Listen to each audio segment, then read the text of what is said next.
Hello everyone, Ceri the Crafter here, that's C-E-R-I the Crafter, and I'm here with another postcard. Now I'm sure you've seen this before, but I'm running a challenge this July 2024 for people to make 31 postcards, launching one a day for the whole month of July. All the details of the launch and the prep work is all below. Also the supporting channels who helped me set this up in the first place. If you go onto social media, put that into the search bar, you're bound to bring up loads and loads of different things about it because lots of people are excited and so am I. So I wanted to do a fast and funky postcard today. So I've got this, it's just got one layer of acrylic paint on it. Basically, I just needed a bit of a funky background. I need that rubbish not to be on there too. Oh, I know it's going to get covered up anyway, I hope. So the reason I did that instead of having a white background is these are my arty labels. Now, if you've not seen me do my arty labels, just go onto YouTube, put my name, Ceri Griffiths Arty Labels. You'll see several videos. Basically, in a nutshell, small nutshell, these are labels that I find at the thrift shop or I find in the stationery store that are in the bins where they're vastly reduced. And I use them to clean up paint on, I use them to brayer off, I clean my stamps on them, and then I use them on packages and happy mails and stuff like that. I have a whole box of these. I love using them. We're going to use them to create a background on here. Now, what I would say is I'm going to have no plan except doing it. The reason I want a coloured background is if you note, these have got rounded corners. So if I put 4 of them together a rounded corner, you would see white. I'd rather not see white. I'm also going to use a Pritt stick because this is acrylic paint, and even though these are sticky, sometimes I find after using paint upon them, they're not as sticky as they used to be, and I just like to stick things down anyway. So getting some magazine pages as glue-in surfaces, and I'm going to get on with this. Now, I'm not necessarily sticking to the sizes of the labels. What I might do is go off the postcard and then trim it. So, like for instance, this one here, if I come in, put a layer of glue on the back of that one, and then I come in and I pop it down. Now, because these are pre-cut, all of these will be the right size. Now, all I can do is just come in with the scissors on the back, using the edge of the card as something to cut against, and snip that bit off. Now, I'm going to keep this bit face upwards, face down, because as the glue dries, I could use it again. So that's basically what I'm doing. How many times can I say basically in one sentence? So I'm going to pull in bits and pieces, no particular order, just looking at pieces.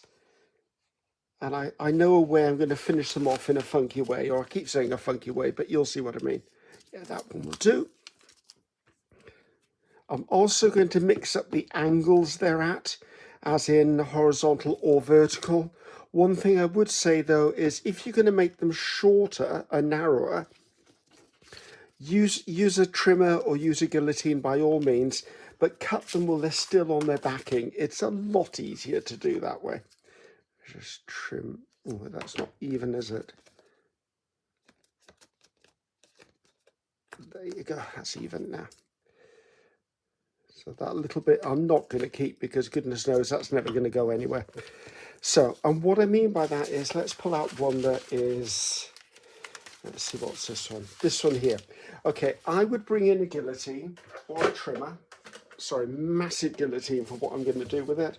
And I would just come in, because I know this paper is the right size, is a straight edge.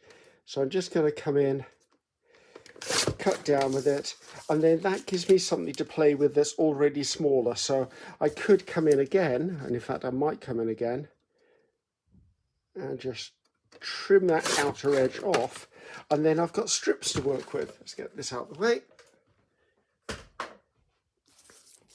So that just gives me the option of using pieces that are in a different width instead of all the same. I could go through my box of labels and find labels that were different widths, because there are some in there. And I do have some full sheet labels, and the full sheet labels I could quite easily stick down as any shape I want, because I could cut them on my die cutting machine. I like that one there. So it's just a fun thing to do, guys, and it gives you a really quick background.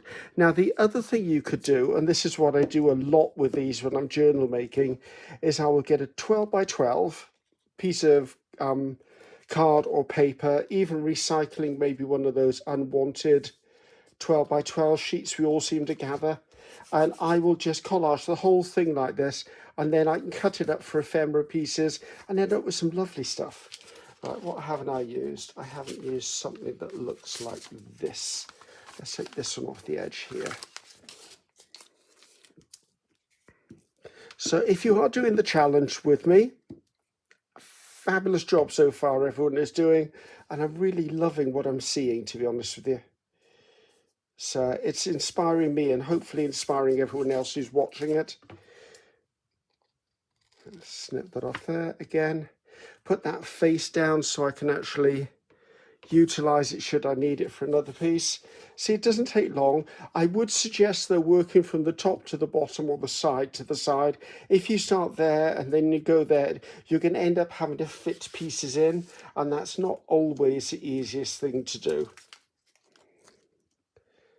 I am going to put that bit in there, however.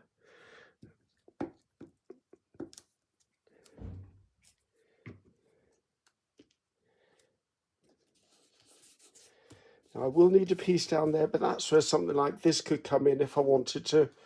I've lost my other piece. I think I must have, with all the flapping around, it's probably stuck to the bottom of my guillotine at the moment. Right, what have we got that's different? Something like this is different. Let's take this one out of here. Sorry, I'm not sure you can see that, but there you go. Let's pop that up there, fold that up.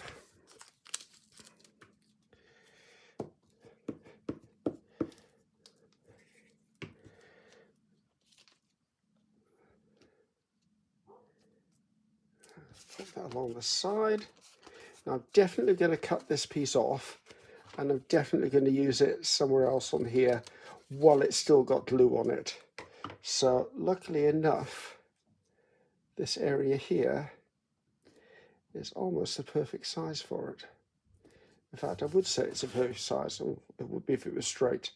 But I'm not worried about that little join there because I know what's going in the middle of this postcard. Right, I don't want any more of the dots. I don't have a lot of green on there. I want something in there. I quite like this blue, and actually I quite like that part of the blue as well. Right, I'm just going to be brave and I'm going to cut this one by hand. Hopefully it's straight. If it's not, I will deal with it.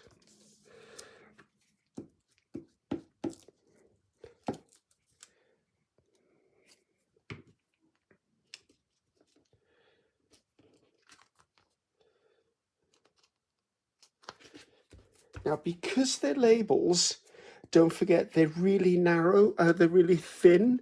So that does mean that you can lay things over the top of things without it becoming an issue, because you're not really bulking up the background, because these are literally paper thin. So I'm going to come in and pop that on there.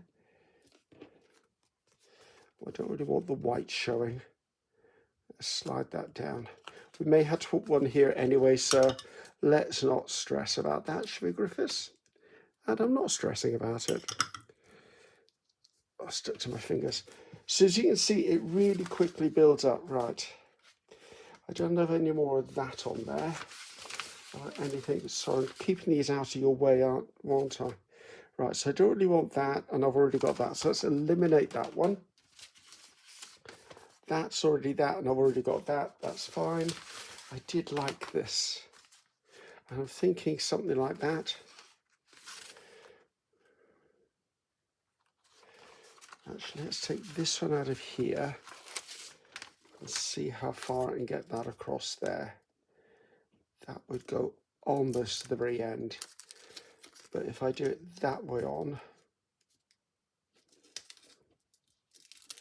right, let's just give that a little bit of a snip about there. So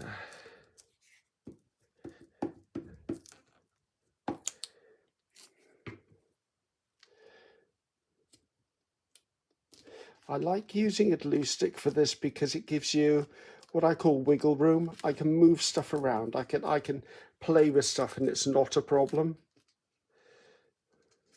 That could go there actually. Let's do that there, and then that covers up all of that little bit that would be really hard to cut.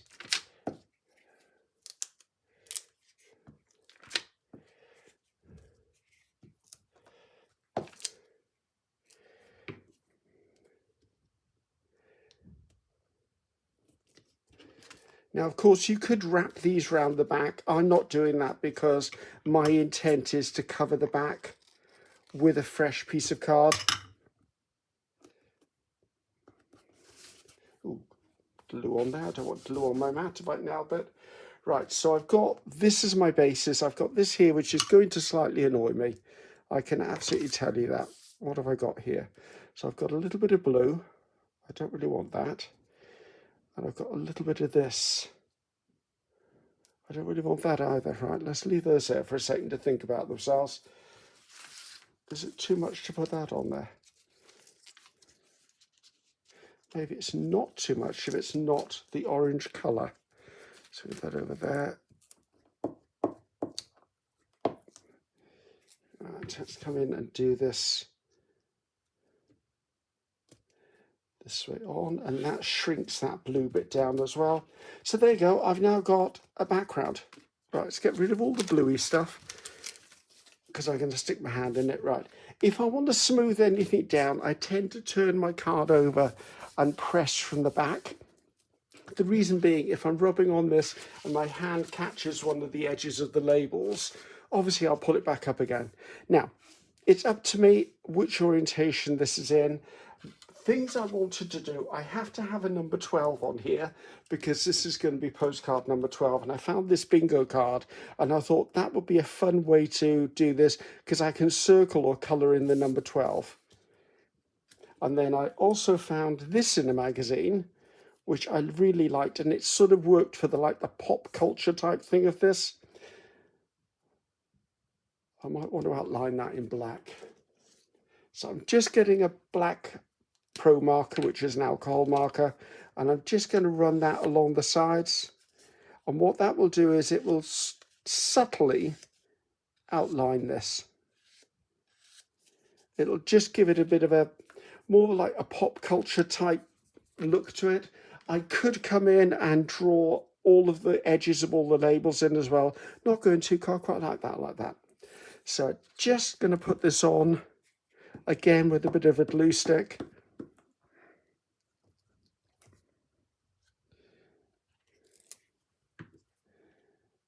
I'm going to put that by there.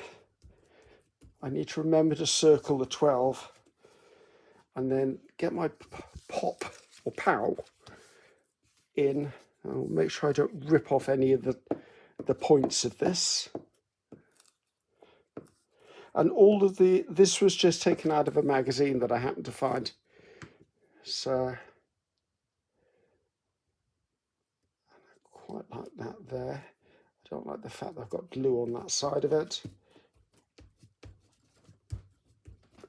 Right, now I need to make a decision as to how I'm going to focus on the 12. Now I know that when you play bingo, not that I've played bingo, but I know that when you play bingo, you have a dabber or a dauber. I'm not all that keen on doing that because I'm thinking if I daub that and it's too dark, I'm going to cover up the fact that it's covered up. So what I'm going to do is I'm going to come in and see if I can find a red marker. I do. I've got a red Posca pen. Is it loaded? Is it working? It is working. And I'm literally going to circle this as if I was playing bingo. And it is finished. I'm liking that. That's cool. I am going to go around the edges as I did with the whole bingo thing because I like to frame things out. Also, there's a very thin line here where I can see the postcard behind. Drawing this line around it will just cover that up totally. Now, I could have taken this further. I could have put maybe one of the Tim Holtz paper dolls on here to make it look like someone playing bingo. I could put a photograph on here. I could have, there are loads of things I could have done, guys. But I'm really loving that. So, that was my postcard. Took probably less than 15 minutes to do. Very happy with that. So that's number 12 done and dusted. And I'm Ceri the Crafter. That's Ceri the Crafter. Until next time, goodbye now.